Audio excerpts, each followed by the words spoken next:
Ladies and gentlemen, please welcome Secretary of the Interior, Sally Jewell.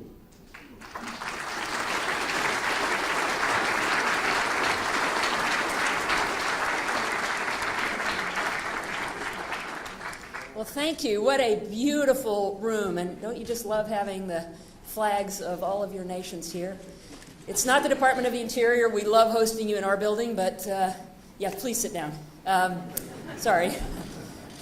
Yeah, you stand up for the other guys, but not for me. We're doing renovations in our building, so we hope in a couple of years we'll welcome you back. And when you do come back, you'll actually be able to drink the water and breathe the air and not worry about your health. So the building's undergoing renovations, but it is great to welcome you from near and far, and mostly far, so I know you're a little sleepy. A lot of time zone change from Alaska, 4 hours, and all points in between. But we are so blessed to have your presence with us today, so thank you. This conference is a true reflection on the spirit and the strength of the Obama administration's commitment to Indian country, the opportunity for all 566 federally recognized tribes to come together, to have a face-to-face meeting with members of the President's cabinet, with the President and with the Vice President. And I will tell you that there's a lot of work that goes into preparing for this. So before I say a few more thoughts, what I'd like to do now is just recognize a few people that have been amazing. From the White House, Jody Gillette is Special Assistant to the President for Native American Affairs. You heard from Jody at the front end.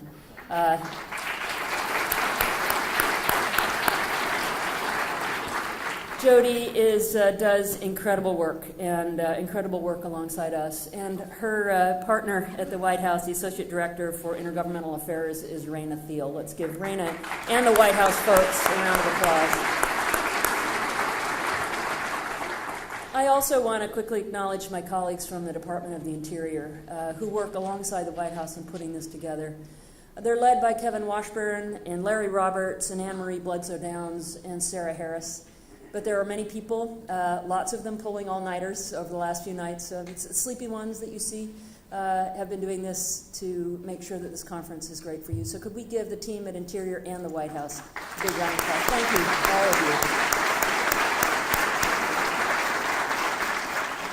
So no better way to kick off this conference than the young men that we heard from sharing with us the flag song, because this has a special focus this year, and that is supporting Native youth and the next generation of tribal leaders.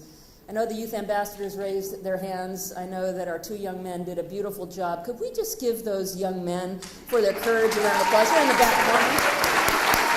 Well done, you guys.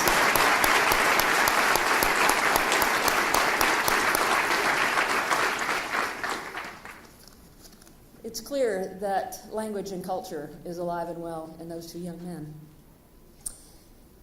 So we worked to listen to you after last year. We changed up this conference. We made it longer. We doubled the number of breakout sessions. But more importantly, I would say that our work together has helped us all understand that this is not just about working to support your good work and to listen to you on conference day. It's about working to support you every single day. And that is a commitment that we have in this administration. I was asked by the President to chair the White House Council on Native American Affairs, and it's a daunting task because there are lots of issues, and many of you bring those up with me every day. And it is clear to me that the silos of the federal government don't always coordinate well together. In fact, I would say coordination is more rare than normal, and you've helped me understand that too. But what I want to convey to you is that this cabinet and this administration really does care, and we're knocking down those silos, and we're working together like never before. And so you're going to see 10 of my cabinet colleagues in front of you today. Ernie Moniz is now going to be able to join us. He wasn't originally, but he had flight problems last night. He was supposed to be in Brussels with the Secretary of State, and instead he's going to be here with you, which is fantastic. So they are all working to listen to your concerns.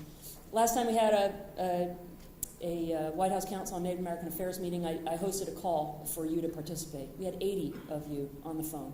And you gave us your thoughts and your insights, and we've been weaving those into our meeting agendas, and we will continue to do that. So this cabinet is fully engaged, and we share a commitment in Indian country, and you will see many more cabinet members out in Indian country in the coming year than you may have seen in the past, although many of them have been out. I have had the privilege of being hosted by you on over 20 visits to tribal communities across the country, from the North Slope of Alaska to South Florida and many points in between. I want to thank you for sharing with me not only your needs and your thoughts, but also your rich cultures, your languages, and your traditions. It helps me understand in my job just what's at stake. Arnie Duncan, Secretary of Education, and I had an opportunity to be together in visiting Indian schools in both Wyoming and Maine. He and I independently have made visits to many schools across the country, trying to understand what we can do so that we have more young men like those that we just heard from this morning, who embrace and are proud of the traditions and cultures, and yet do well in their academic programs and can bring support to their reservations and their people for many, many years to come. So we're doing a lot around Indian education, but there's more that needs to be done. We are inadequately funded, particularly in construction. We have schools that are falling apart. A third of BIE schools are in poor condition. I'm well aware of this. I've seen it. And we are working with Congress, and we're working with OMB to address those challenges that we all are aware exist out there. I'll also say that one of the biggest challenges we face as a world is climate change. And there are no people more affected by climate change in the United States than Native people. Why? For lots of reasons. As I've gone to the North Slope of Alaska, I've seen cultural sites wash away. You see changes in the thaw cycle that are impacting subsistence. As you go along the coasts, you see ocean acidification that's impacting shellfish. As you are reliant on fish stocks, you see those change with the changing temperatures of the water and the droughts that we have, particularly in areas like California and Nevada and that region of the Southwest. In Florida, we have salt water encroaching on traditional aquifers. In the Great Lakes, we have impacts on wild rice and so many of the cultural traditions that have been going on for time immemorial. So we are aware of these things, and you will hear from a cabinet panel today on climate change and on energy, because that's also very important. How do we work with you to stand up energy projects that not only support your tribes, but also provide a source of economic opportunity for your people? And that means economic growth. Energy is one form, but trust reform, treaty obligations, restoring tribal homelands, all of these things I know are important to you, and they are important to us. I was with the Navajo Nation as we signed the largest of 81 settlement agreements. This administration has said, we've got a lot of wrongs in the past. If you read that Native Youth Report that you've been given by the White House, you will see that there is an acknowledgement of that. But we want to move forward for these young people that are in the audience, for a future that's not looking in the past at all the wrongs that may have happened between the U.S. government and your people, but look to the future on how we can work together on a brighter future. And so those 81 settlements say, what's in the past is in the past, let's look forward. I was with the Confederated Salish Kootenai tribe, and they are very committed to taking land into trust, leveraging the Cobell settlement, as many of you have been able to do, and bringing lands back into trust for the tribe so that you can make good, smart decisions for economic development. It's with the Citizen Potawatomi in Oklahoma, which is working with us on the Hearth Act and reforms that allow you to take control of your assets, to lease your land without playing Mother May I with us, which we're not very good at. So I do appreciate that you know what's best for you. This administration is committed to self-governance and self-determination. We're committed to working with the tools that we have in our toolbox to help you achieve your objectives.